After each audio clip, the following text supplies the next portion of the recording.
Thank you. Good morning, everybody. And for those, I'm seeing a lot of friendly and familiar names in the attendee list. So hey, everybody, good to see you.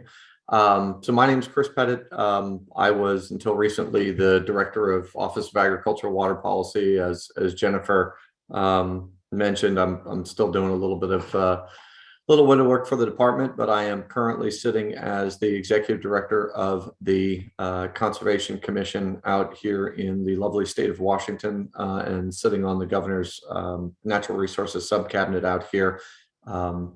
Basically, I touch a lot of things that I did in Florida, water management district type activities, and some holistic land management. So Jennifer had asked before I left that I speak a little bit towards evolving agricultural and energy sources.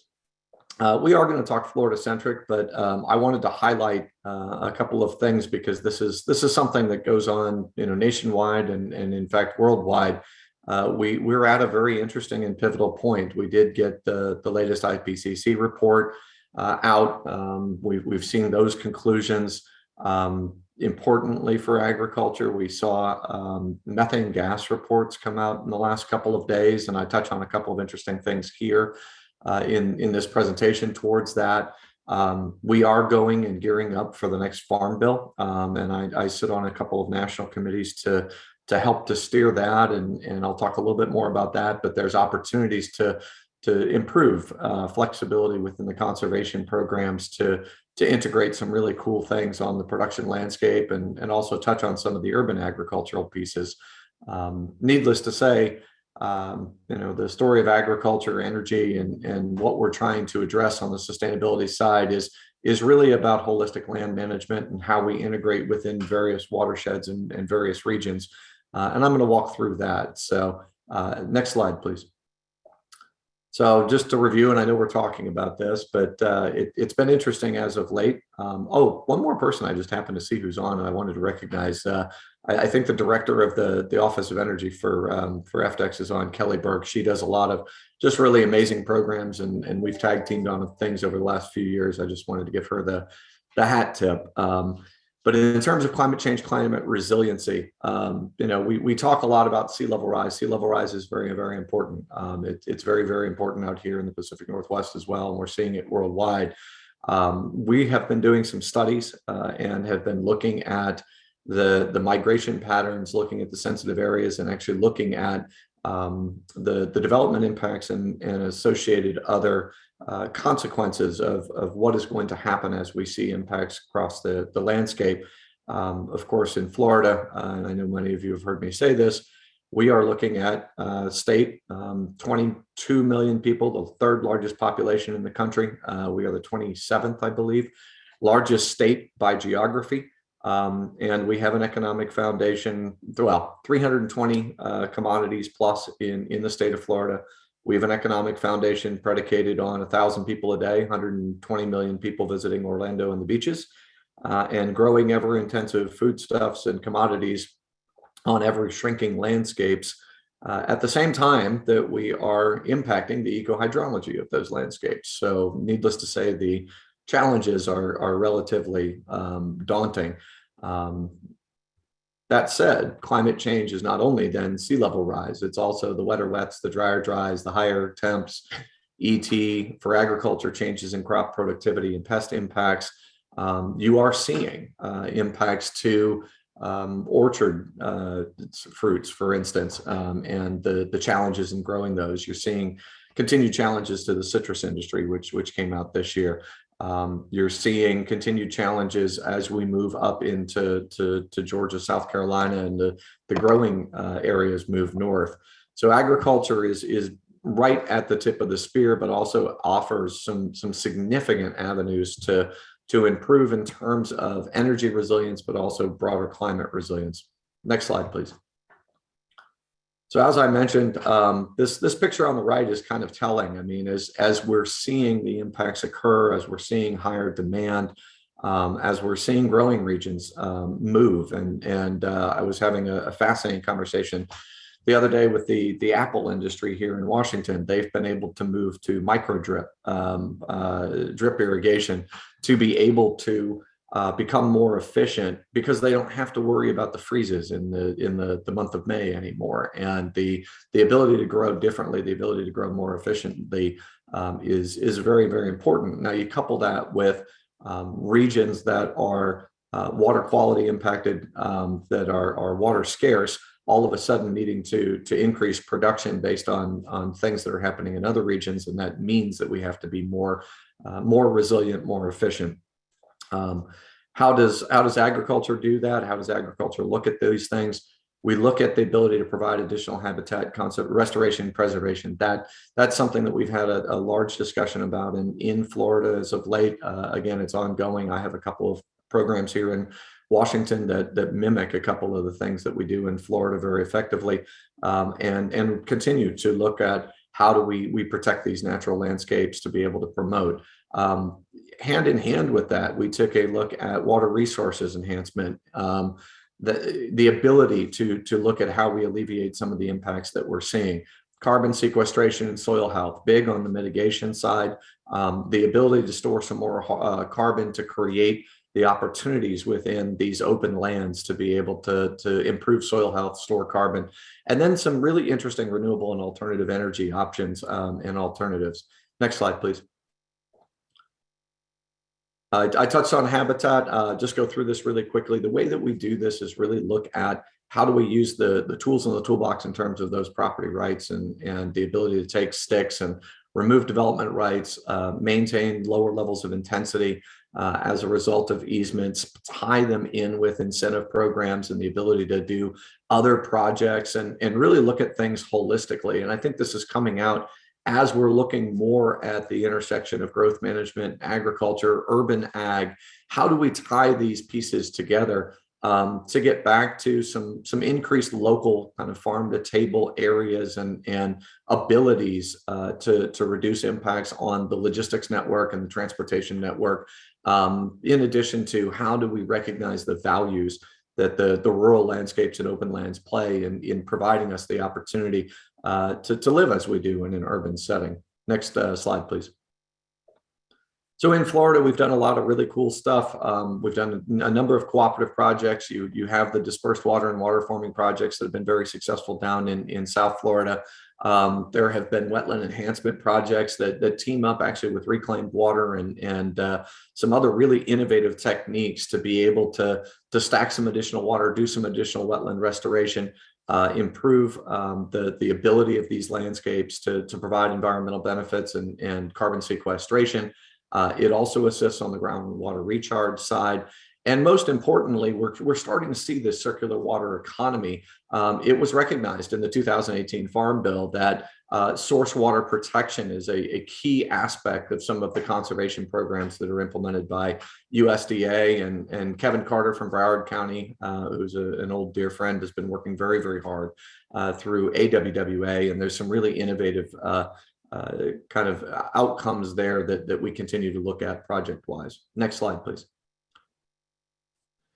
Carbon sequestration and soil health, this is a big one. There's been documentaries, there's been all kinds of research ongoing. Catherine Holland from Office of Ag Water Policy is just doing an amazing job working with the University of Florida IFAS. Out here, we work very closely with the Department of Agriculture and the Washington State University on those soil health research studies to look at exactly what do we need, what type of soils, what type of organic activities, what type of supplements, how do we manage the landscape to be less impactful in the agricultural community in terms of the greenhouse gases and carbon that ends up being released, as well as nitrous oxide. In addition, how do you kind of boost things so that you can sequester more? How do you use some of the more traditional sources like composting, manures? How do we get into those frameworks? And I think in Florida, we've had some really good ideas. We've had some fits and starts. We've had, how do we utilize Class A's? How do we utilize biosolids? How do we get towards that circular economy? The theory and the conceptual framework is there. It's really kind of working out what the details are and how do we get to that balance, and we need to continue going there. The last thing I'll mention here, cover crops and soil erosion control, again, very, very key in providing those benefits. Next slide, please. Alternative energy, renewable energy, this is where things are getting really, really cool. I know we've had some very fascinating, shall I say, conversations in Florida about solar and large-scale solar taking agricultural lands out of production. There is a path forward to make this work. We have semi-transparent panels under which you can do agricultural production. You can do sheep, you can do tomatoes. It was shocking, not shocking, enlightening to me to see how far Washington has actually pushed the boundaries in this area with a very diverse array of energy type of structures. The anaerobic digesters and going to renewable natural gas. There are a couple of dairies. This has been largely a dairy framework. A couple of dairies that have been done that. It is, again, a circular economy as it relates to energy and the ability to tie in what is something that is impactful and turn it into energy that we can utilize. And I know that the EPA as well as USDA are exploring this. These type of alternative and renewable energy type of concepts and projects and pilot frameworks are those that we are pushing when we look at additional flexibility and broader reach in terms of the conservation programs under the Farm Bill. So it's a fantastic opportunity. This is kind of cutting edge in terms of the sexy energy projects in terms of getting things on the ground. Next slide, please.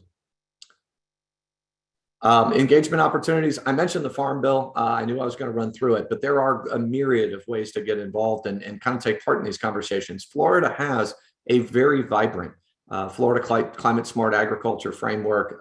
Jim Strickland and Lynetta Greiner are two ranchers that are kind of co-chairing that. Solutions from the Land, which is a wonderful firm out of Washington, D.C., is the administration arm of that. A number of folks are involved. UFIFIS is involved. A number of different agencies are involved. The department's involved. I know Wes, and I know he spoke earlier. Our new CRO just does a great job, and they engage a lot. Mark Raines, Chief Science Officer, has been involved. So just a wonderful, wonderful piece of Florida-centric specific.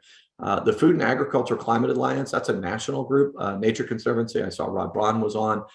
They're involved. That group is really doing some cutting edge things, again, as it relates to the Farm Bill and some programs that are trickling down through Juan Hernandez on the Florida level and his programs. And there's some opportunities for engagement there. USDA is pushing the climate smart agriculture piece. That's through their state programs, both FSA and NRCS, as well as nationally. The FRRCC, I sit on that. That's an EPA advisory committee for farms, ranches, and rural communities, ranches and rural communities. The updated charge is climate as it relates to resiliency, both in agriculture and how do we operate more holistically in terms of the watersheds and landscapes that make up the rural communities. Lastly, I just wanted to mention a program. I'll give a plug for my current gig. We are integrating a sustainable farms and fields program, and it's a really interesting piece that I'm happy to send folks information on. It's just an interesting opportunity to, again, work with local governments, work with the agricultural community, work with rural stakeholders, work with the land trusts, and it's practice-based, but it's also tying into growth management and planning to look at that landscape management in terms of energy, in terms of resilience, and how do you integrate some of these opportunities. So with that, I know I'm running up against my time, so I think that was the last slide. If you want to go, yep. So I'm happy to take a question or two, and thank you for letting me appear. All right, I'm seeing all kinds of things here. Let's see here. Okay. Does FDACS provide incentives, financial or other, to farmers to use less fertilizer and pesticides? So that goes directly to the immediate past program that I was directing. The Office of Agricultural Water Policy, we assist through technical assistance and the best management practice programs, the nutrient management planning, and where we focused in the last 3 years and continuing on now is efficiency in nutrient management, right? So folks are going to make their production decisions based on the markets, what can be grown, what the trends are showing in a given year. And in doing so, they're going to go ahead and produce those commodities on the landscape. There is, and the University of Florida does a great job in looking at rates of fertilizer use. However, that only tells us part of the story, right? Because the key piece is how do you combine the fertilizer, including the type, not just the amounts, the volumes, with the proper production techniques that allow you to be that precise, because it is what you're using, but it's also where you're using it, right? And you want to keep the irrigation and the nutrients within that 18 to 24 inches of the root zone, so that you can be efficient and make sure that the maximum amount of nutrients are getting to the plant. Truth be told, I mean, again, if you're paying for those nutrients, essentially, if they're leaving that root zone, you're watching money get flushed into wherever it's going, or evaporate into the atmosphere if it's nitrogen that's converting.